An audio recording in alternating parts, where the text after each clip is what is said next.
विभोर steel tube ने 7 दिन में पैसे को 3 गुना किया। BLS ई सर्विस ने 7 दिन में दुगना किया। ममता मशीनरी ने 7 दिन में 1.5 गुना किया। और ये लिस्ट बहुत लंबी है। देखो, स्टॉक मार्केट में 1 मिलियन तरीके हैं पैसे कमाने के, और ये उनमें से एक है जिसे IPO कहते हैं। और आज आप IPO के बारे में सब कुछ जानने वाले हैं कि IPO क्या होता है, कंपनी IPO क्यों लाती है, इसमें इन्वेस्टर और कंपनी का आखिरकार क्या फायदा है और आप कैसे IPO से पैसे कमा सकते हैं। सबसे पहले हम जानते हैं कि IPO क्या है। IPO का फुल फॉर्म होता है इनिशियल पब्लिक ऑफरिंग, यानी कि जब एक कंपनी शुरुआती दौर में लोगों को ऑफर देती है कि आप आइए हमारी कंपनी में इन्वेस्ट करिए, इसके बदले हम आपको अपनी कंपनी के शेयर्स देंगे, इसे ही IPO कहते हैं। ये कंपनी का शुरुआती स्टेज होता है जब वो आम पब्लिक से पैसे लेने के लिए आती है। अब आखिरकार एक कंपनी आम पब्लिक को अपनी कंपनी के शेयर्स क्यों देना चाहती है, उसका इसके पीछे का क्या मकसद होता है। तो एक कंपनी है जो 1000 करोड़ की है। अब वो अपनी कंपनी की ग्रोथ के लिए एक और फैक्ट्री लगाना चाहती है जिसके लिए उसे पैसों की जरूरत है। अब एग्जांपल के लिए अगर वो बैंक के पास जाती है और उससे बोलती है कि मुझे 100 करोड़ का लोन चाहिए, तो पहली बात कि बैंक इतने सारे पैसे उसको दे नहीं सकती। और अगर किसी भी तरीके से किसी बैंक ने उसको पैसे दे दिए तो अगर हम 10% के ब्याज की बात करें तो कंपनी को सालाना 10 करोड़ का ब्याज देना पड़ेगा। और एक कंपनी जो एक नई फैक्ट्री अभी लगाई है उसके लिए 10 करोड़ का ब्याज देना पॉसिबल नहीं होगा। इसी के लिए यहाँ पे दरवाजा खुलता है IPO का, जिसमें वो आम पब्लिक को ऑफर करती है कि आप हमें पैसे दो, उसके बदले हम आपको अपनी कंपनी के शेयर्स देंगे। और इस दौड़ में पैसे लगाने के लिए आम जनता अकेली नहीं होती है। इसके लिए एक प्रॉपर नियम बनाया जाता है जिसके अंदर 3 तरीके के लोग होते हैं। सबसे पहले होते हैं QIB,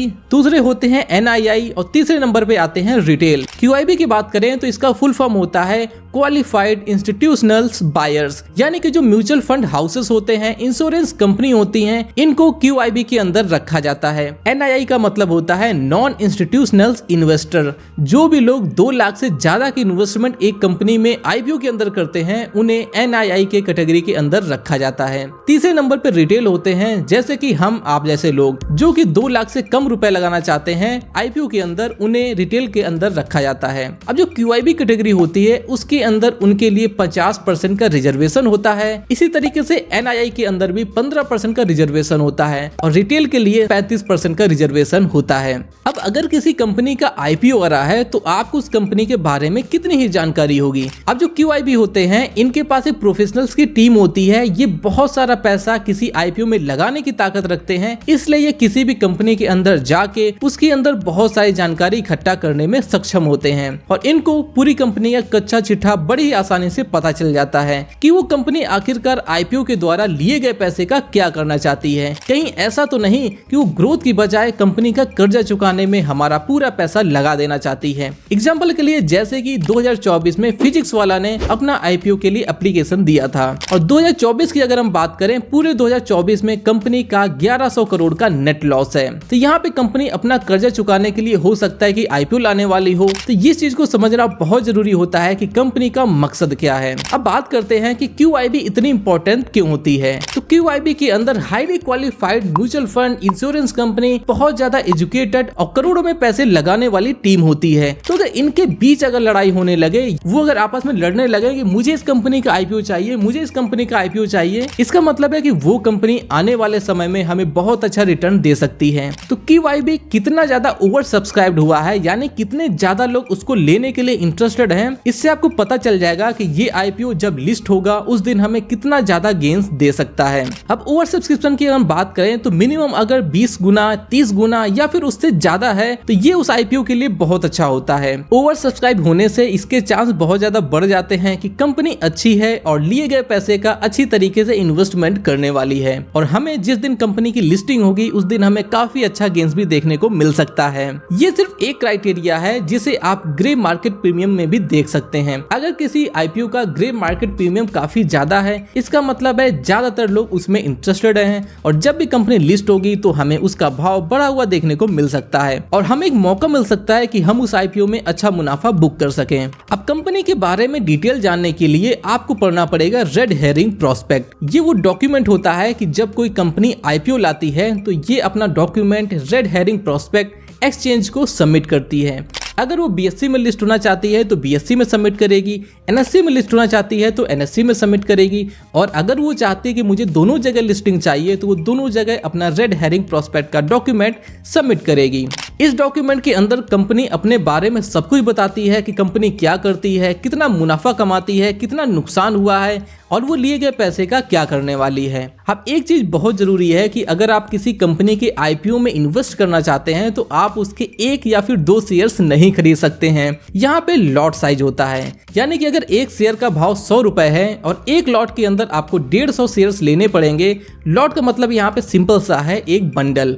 तो आपको एक IPO के अंदर कम से कम 15,000 का इन्वेस्टमेंट करना पड़ेगा, और अगर आपकी रिसर्च अच्छी रही, वो कंपनी अच्छा बिहेव करी, तो आपका 7 दिन के बाद जब भी वो लिस्ट करेगी तो आपका पैसा डबल हो जाएगा, 15,000 का सीधा 30,000। अब आप इस मुनाफे को तुरंत ही बुक कर सकते हैं, या फिर अगर आपको लगता है कि इसका भाव और ज्यादा बढ़ेगा तो आप इसे लॉन्ग टर्म के लिए भी रख सकते हैं। इस तरीके से 2 लोग यहाँ पे काम करते हैं। पहले होते हैं स्पेकुलेटर्स, दूसरे होते हैं इन्वेस्टर। स्पेकुलेटर्स जो तुरंत मुनाफा होते हैं यहाँ पे प्रॉफिट बुक कर लेते हैं, यहाँ पे इंतजार नहीं करते हैं, और इन्वेस्टर्स जो लंबे समय के लिए IPO में इन्वेस्ट करते हैं और जब भी उसका भाव बढ़ता रहता है तो वहाँ पे वो सेल नहीं करते हैं, बाकी उसको लंबे समय के लिए होल्ड करते हैं।